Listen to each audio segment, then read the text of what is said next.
اللهم صل على سيدنا محمد يا رب صل وسلم دائما ابدا على حبيبي. آپ بتاؤ آج دنیا میں اکثریت آخرت کو بھول بیٹھی ہے کہ نہیں بیٹھی ہے؟ ہر وقت دنیا کی بات، ہر وقت کاروبار کی بات، ہر وقت ترقی کی بات، ہر وقت صحت کی بات. یوٹیوب پہ آپ کو صحت کے اتنے آپ کو ٹوٹکے ملیں گے، یہ کھاؤ، یہ نہیں کھاؤ، یہ ایسے چلو، ایسے لائف اسٹائل. موٹیویشنل اسپیکر آپ کو ملیں گے، کامیاب لائف گزارنے کے طریقے آپ کو بیان کر رہے ہوں گے. ساری تقریروں کا، سیاستدانوں کو دیکھ لو، صبح و شام اپوزیشن کو دیکھ لو، گورنمنٹ کو دیکھ لو، ہر وقت دنیا دنیا دنیا دنیا دنیا. بس ایسا لگتا ہے یہی ہے سب کچھ، جبکہ اللہ کیا کہتا ہے؟ وَمَا الْحَيَاةُ الدُّنْيَا إِلَّا مَتَاعُ الْغُرُورِ. یہ دھوکے کا گھر ہے، تھوڑے دنوں کی زندگی ہے، یہ ختم ہونے والی ہے. اور ایسے ختم ہوگی کہ جب ختم ہوگی نا، تم سے پوچھا جائے گا کتنے دن دنیا میں رہے تھے، تو تم کہو گے ایک دن بھی ہم دنیا میں نہیں گزار کر آئے ہیں. اتنا تھوڑا تمہیں یہ ٹائم لگے گا، اور اس میں ہماری پوری زندگی کا محور کیا ہے؟ کوشش کیا ہے؟ یہ زندگی دیکھو، ہم کروڑوں سال سے نہیں تھے اور کروڑوں سال تک نہیں ہوں گے، درمیان میں 50 60 70 سال ملے ہیں. اس کی حیثیت 2% کی ہے. اتنی بڑی لائف میں کتنے سال دے دیے اللہ نے بیچ میں ہمیں؟ 50 60 70 سال. اس میں بھی 15 سال تو بلوغت کے نکال دو، سوچنے سمجھنے میں ہی لگ جاتے ہیں. وہ بچہ ہوتا ہے، اس کو کیا پتہ ہوتا ہے. پھر آخری 15 سال بڑھاپے میں لگا دو، جس میں آدمی گردے پھیپھڑے کی سیٹنگ میں ہی لگا رہتا ہے کہ کبھی کڈنی کا مسئلہ ہو رہا ہے تو شوگر اوپر جا رہی ہے، تو شوگر نیچے لاؤ تو پھر بی پی نیچے جا رہا ہے، بی پی کو اوپر کرو تو پھر اور چیزیں بھی اوپر ہو جاتی ہیں. وہ اسی سیٹنگ میں کیا کرتا ہے؟ لگا رہتا ہے. پھر وہ تو آخرت تو ایک طرف ہو گئی، وہ کہہ رہا ہے بھائی میرے کڈنی کا علاج کا بتا دے کوئی، میرا لیور کام نہیں کر رہا. میرے پاس ایک صاحب آئے کہ میرے سر پہ بال نہیں نکل رہے. میں نے کہا تھوڑے دن صبر کر لو. کہہ رہے ہیں کیا بال آ جائیں گے؟ میں نے کہا ٹینشن ختم ہو جائے گی بالوں کی. کہہ رہے ہیں کیوں؟ میں نے کہا اس لیے کہ اس سے بڑی پرابلم شروع ہو جائے گی. اس سے بڑی پرابلم ہے کڈنی کام کرنا چھوڑے گا، ہارٹ کے مسائل ہو جائیں گے، تو بالوں کو بھول جاؤ. وہ ایک صاحب نے کہا تھا نا کہ حضرت مجھے نصیحت کر رہے تھے بیان میں ہنسایا نہ کریں. دیکھیں مجبوری ہے، بات اسی طرح سمجھ میں آتی ہے نا. اگر میں ایسے ہی سینگ لگا کے بیان کرنا شروع کر دوں تو بور ہو جائیں گے، سونا شروع کر دیں گے. تو وہ جو ہے نا، وہ ایک آدمی نے، ایک غریب آدمی چلا گیا نا نجومی کے پاس. ایسے ہی چٹکلا ہے، نجومیوں کو کچھ نہیں پتہ ہوتا. تو نجومی سے کہنے لگا میرا ہاتھ دیکھ کے بتاؤ. تو نجومی نے کہا تم 8 سال تک غریب رہو گے. یہ بیچارہ خوش ہو گیا کہ 8 سال کے بعد پھر کیا ہوگا بھائی، 8 سال تک غریب رہوں گا پھر کیا ہوگا. اس نے کہا پھر تمہیں غربت کی عادت ہو جائے گی پھر تم غربت کی ٹینشن لینا چھوڑ دو. تو آپ بالوں کو رو رہے ہو کہ بال نہیں اگ رہے، بال سفید ہو رہے ہیں، یہ کمر جھک رہی ہے، اسکن خراب ہو رہی ہے. ابھی اس سے بڑے مسائل کھڑے ہونے والے ہیں. اسکن جائے گی تیل لینے، ٹھیک ہے نا. آپ بولو گے یار دل کسی طرح سے میرا کیا ہو جائے، سیٹ ہو جائے. ایک وال بند ہو گیا، وہ کام نہیں کر رہا، اور جتنے دنوں میں جا کے ایک وال کھولنے کی کوشش کرو گے اتنے دنوں میں دوسرا بھی بند ہو چکا ہوگا. حضرت مجذوب رحمۃ اللہ علیہ، بڑا حضرت حکیم الامہ کے شاگرد تھے نا، مرید تھے. تو بڑے زبردست شاعر تھے. وہ شعر پڑھا کرتے تھے، تجھے پہلے بچپن نے برسوں کھلایا، جوانی نے پھر تجھ کو مجنوں بنایا. پہلے تو بچپن میں تو برسوں تو بچپن میں گزر گئے، اس میں تو کھیل کود میں زندگی ضائع کی. جوانی نے پھر تجھ کو مجنوں بنایا، جوانی میں دیوانہ بن کے زندگی گزارتا ہے، وہ اس میں برباد ہو جاتی ہے. بڑھاپے نے پھر آ کے کیا کیا ستایا. پھر ایک ٹائم آئے گا بڑھاپا، اس میں ایسا ستائے گا نا تجھے، یہ مسئلہ یہ مسئلہ. پھر آگے کہتے ہیں اجل تیرا کر دے گی بالکل صفایا، یعنی موت تیرا بالکل صفایا. تو 4 اسٹیپ ہیں انسان کے. بچپن ہے، اس میں تو ہوش ہی نہیں ہوتا، کھیل کود میں ہی، اس میں تو ماں باپ پال رہے ہوتے ہیں، خود اپنے آپ کو پالتا بھی نہیں ہے. جوانی میں سیٹنگ میں نمبروں کے، اس میں بیلنس ایزی لوڈ 500 روپے 1000 روپے، اور اس سے سیٹنگ، اس سے چکر، اسی ٹینشن میں. ٹینشن تو نہیں، انٹرٹینمنٹ ہے یہ، اس میں ٹائم ضائع کر دیتا ہے. اور پھر بڑھاپا جیسے ہی آنا شروع ہوتا ہے تو وہ ساری سیٹنگیں آہستہ آہستہ ختم. سیٹنگوں کے جذبے ہی ختم ہونا شروع ہو جاتے ہیں, ٹھیک ہے نا, صحت ہی اجازت نہیں دیتی, جذبے ہی ختم ہو جاتے ہیں. تو پھر اپنی صحت کی فکر میں کہ یار جو ہے اس کو, جیسے یہ جو باڈی بلڈر ہوتے ہیں نا, باڈی بلڈر, رمضان میں ان کو پتہ ہے کہ ہم ماس گین نہیں کر سکتے, جتنے بھی باڈی بلڈر ہیں, کیونکہ ماس گین کرنے کے لیے پانی پینا پڑتا ہے. آپ صبح سحری میں جتنے بھی بکرے کھا لیں تو اس کے بعد دن بھر پانی نہیں پئیں گے تو وہ ماس نہیں گین ہوتا. تو باڈی بلڈروں کو جو روزے رکھتے ہیں ان کو رمضان میں نصیحت کی جاتی ہے, بھائی اس میں ماس گین تو نہیں ہوگا آپ کا, جتنا ہے اس کو بچانے کے ٹوٹکے ہم آپ کو بتا دیتے ہیں. ایسے ہی ہے نا کہ رمضان میں ہم آپ کو ایسے ٹوٹکے بتاتے ہیں کہ روزہ رکھیں, جتنے ہیں اتنے ہی رہیں, کم نہ ہو, ورنہ رمضان میں اس کا امکان ہوتا ہے کہ جو ہے اس سے بھی جائیں گے آپ. تو بڑھاپا جب شروع ہوتا ہے تو انسان صحت کو بچانے کی فکر میں لگ جائے, اس کو پتہ ہے اب مزید پاورفل تو میں بن نہیں سکتا, جو ہے کسی طرح اسی کو مینٹین رکھو, بچ جائے یہ سب, جتنے بال سر پہ رہ گئے ہیں اس کو کسی طرح کیل سے ٹھوک کے جوڑ دوں میں, اندر رہیں گے.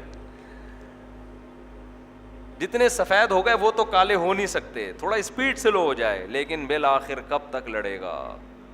وہ میرا شعر ہے نا, کب تک چھپو گے پیڑوں کی آڑ میں, کبھی تو ملو گے لنڈا بازار میں. بڑے بڑے مالدار لوگ بھی بالآخر لنڈا بازار میں گھومتے ہوئے نظر آتے ہیں, جو وہاں سے پینٹ خرید کے بولتے ہیں ہم نے طارق روڈ سے خریدی ہے, تو پتہ نہیں چلتا.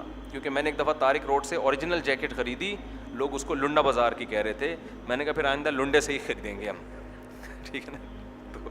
تو جو ہے نا, تو خیر, تو اجل تیرا کر دے گی بالکل صفایا. تو اس لیے قرآن کیا کہتا ہے, فَالْيَوْمَ نَنْسَاهُمْ كَمَا نَسُوا لِقَاءَ يَوْمِهِمْ هَذَا, انہوں نے اس دن کو بھلا دیا تھا, حالانکہ الحم سے لے کے والناس تک ہم بار بار ان کو آخرت یاد دلا رہے تھے, بار بار. موت کے بعد زندگی ہے, موت کے بعد زندگی ہے, مر کے ختم نہیں ہوتے.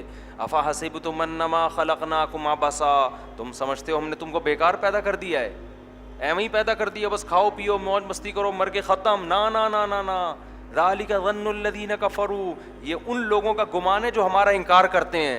ہمارے ماننے والے ہم پر ایسی تہمت نہیں لگا سکتے. اتنا اللہ نے آخرت کا, جنت کا, جہنم کا, حشر کا اتنا تذکرہ کیا ہے, تو قرآن کہتا ہے کہ تمہیں تو ان جہنمیوں کی باتیں سن کے ترس آ رہا ہوگا. جب جہنمی کہیں گے نا جنتیوں سے کہ ہمیں تھوڑا سا پانی پلا دو, اور جنتی کہیں گے ہم نہیں پلا سکتے کیونکہ اللہ نے ہمیں اس کی اجازت نہیں دی ہے, حرام کر دی ہے تم پر جنت کی نعمتوں کو. تو اللہ کہتے ہیں تمہیں ان جہنمیوں پہ ترس آ رہا ہوگا کہ بیچاروں کی کیا حالت, لیکن ہمیں ترس نہیں آئے گا. کیوں؟ ہم نے دنیا میں بار بار یاد دلایا تھا کہ آخرت کی تیاری کرو, لیکن انہوں نے دنیا میں ہر چیز کو یاد رکھا, لیکن آخرت کو یہ لوگ بھول گئے.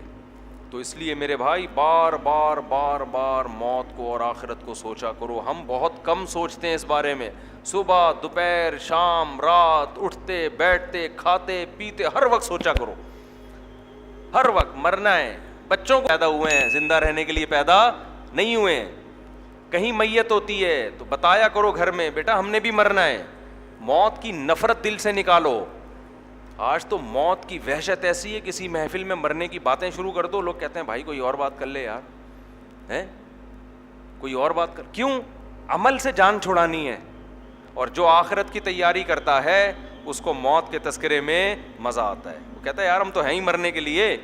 ہمارے شیخ حضرت مفتی رشید احمد صاحب رحمہ اللہ تعالیٰ کے سامنے جب موت کا تذکرہ آتا اتنے خوش ہوتے, اتنے خوش ہو جاتے, ایک چہرے پہ نا گلابی چہرہ ہو جاتا تھا ان کا خوشی سے, اور کہتے تھے ان قریب اس دار فانی سے ہم جانے والے ہیں. اور ایسا دنیا کو مسافر خانہ سمجھتے تھے کہ اپنے گھر کو اپنا گھر کبھی کہا ہی نہیں. حضرت نے سعودی عرب سے حج کر کے یا عمرہ ہر سال کرتے تھے, تو ایک دفعہ آئے, کراچی میں گھر تھا ناظم آباد میں, تو حضرت کے میزبان نے فون کر کے پوچھا کہ آپ اپنے گھر پہنچ گئے. میزبان لوگ پوچھتے ہیں نا بھائی پہنچ گئے, تو حضرت نے فرمایا میں ناظم آباد کے مسافر خانے میں ہوں. میں کہاں آج کل میرا اسٹے ہے؟ میرا اسٹے آج کل ہے ناظم آباد کے ایک مسافر سرائے نہیں ہوتے, مسافر خانہ ہے, وہاں پر ہے. انہوں نے کہا شاید کوئی وجہ ہو گئی ہوگی, گھر میں ریپیئرنگ ہو رہی ہوگی یا کوئی مسئلہ ہوگا تو مسافر خانے میں ٹھہرے ہوئے ہیں. ہوٹل کو مسافر خانہ ہی کہتے ہیں نا. پھر 2 دن بعد اس نے فون کیا, حضرت گھر پہنچ گئے؟ حضرت فرمایا ناظم آباد کے مسافر خان. تو 2-3 دفعہ جب ایسا اس نے کہا حضرت گھر کیوں نہیں جا رہے آپ اپنے, ٹھیک ہے نا, ایسی کیا پرابلم ہے گھر نہیں جا رہے آپ؟ حضرت فرمایا گھر ور دنیا میں کسی کا نہیں ہوتا, جو بھی ہوتا ہے مسافر خانہ ہی ہوتا ہے, یہاں سے ہم نے کیا کرنا ہے, نکلنا ہے. اور آج واقعی وہ دنیا میں نہیں ہے, چلے گئے. جس دن حضرت کا انتقال ہوا تو میں حضرت کی یہ بات سوچتا تھا کہ یار حضرت بار بار کہتے تھے یہ میرا گھر نہیں ہے بلکہ یہ مسافر خانہ ہے جہاں تھوڑے دن کے لیے اسٹے کیا ہوا ہے, تھوڑے دن میں ہم یہاں سے چلے جائیں گے, ہمارا گھر تو قبر ہے. تو جب حضرت کا جنازہ پڑا ہوا تھا نا اور میت حضرت کے گھر سے نکل رہی تھی تو میں کہتا تھا واقعی آپ صحیح کہا کرتے تھے, یہ تو ہم بے وقوف تھے جو ایسی باتوں کو سمجھتے نہیں تھے. تو بھائی گھر ور کسی کا بھی نہیں ہے, یہ دیواریں اینٹوں سے دل بالکل بھی نہ لگاؤ, یہ بے وقوفوں والی باتیں, پاگلوں والی, جن کے اوپر کوئی ٹیکنیکل فالٹ ہوتا ہے نا وہ ان اینٹوں اور دیواروں کو سمجھتے ہیں کس کا ہے, میرا ہے. میرا بے وقوفوں والی باتیں ہیں. جنہوں نے بڑے بڑے بلڈروں نے بنایا ان کا نہیں ہے, بحریہ ٹاؤن والے کا بحریہ نہیں ہے, تمہارا کہاں سے ہو گیا؟ بحریہ ٹاؤن والا بھی تھوڑے دنوں میں مرے گا, میت اٹھے گی, قبر میں ڈال ڈھول کے آ جائیں گے, پھر وارثین میں کیس چلے گا, کس کا ہے؟ جس نے بنایا اس کا تو بہرحال نہیں ہے, وارثین کا ہوگا, پھر وہ وارثین ایک ایک کر کے دنیا سے جائیں گے, ان کی نسلیں آئیں گی. تو جو بنانے والا ہے, بلڈر ہے, اس کا نہیں ہے, تو میں اور آپ ایک پلاٹ خرید کے کہیں گے میرا ہے, یہ کیسے بیوقوفی کی بات ہے یا نہیں؟ جو جس کا پورا ٹھیلا ہے وہ کہہ رہے میرا نہیں ہے, اور آپ وہاں سے ایک بیر اٹھا کے کہہ رہے ہو کس کا ہے, میرا ہے. تو یہ حماقت کی باتیں, ان کو میرے بھائی چھوڑ دینا چاہیے. جب بولے نا یہ گھر میرا ہے تو دل میں سوچ لیا کریں کہ اللہ اوپر سے کہہ رہا ہوں, اے اللہ, کیونکہ اگر میں یہ بولوں گا کہ میرا نہیں ہے تو قبضہ نہ کر لے کہیں کوئی, اچھا تو نے تیرا نہیں, اوپر سے کہہ رہا ہوں میرا ہے اللہ, ورنہ مجھے پتا ہے میرا اس دنیا میں یہ کپڑے میرے نہیں ہیں, یہ کپڑے میرے نہیں ہیں. تو اس لیے قرآن کیا کہتا ہے, فَالْيَوْمَ نَنْسَاهُمْ, آج ہم ان کو ایسے بھولیں گے جیسے یہ آخرت کو بھول گئے تھے. اس لیے قرآن تہجد میں جو اہل ایمان کی دعاؤں کا تذکرہ کرتا ہے اس میں آخرت کی دعائیں. مفتی طارق مسعود صاحب کے بیانات سننے کے لیے youtube.com/مفتی طارق مسعود کو سبسکرائب کریں, اور اگر آپ لائیو ویڈیو کو کبھی بھی مس نہیں کرنا چاہتے ہیں تو سبسکرائب کرنے کے بعد بیل آئیکن پہ کلک کرنا مت بھولیں. جزاک اللہ.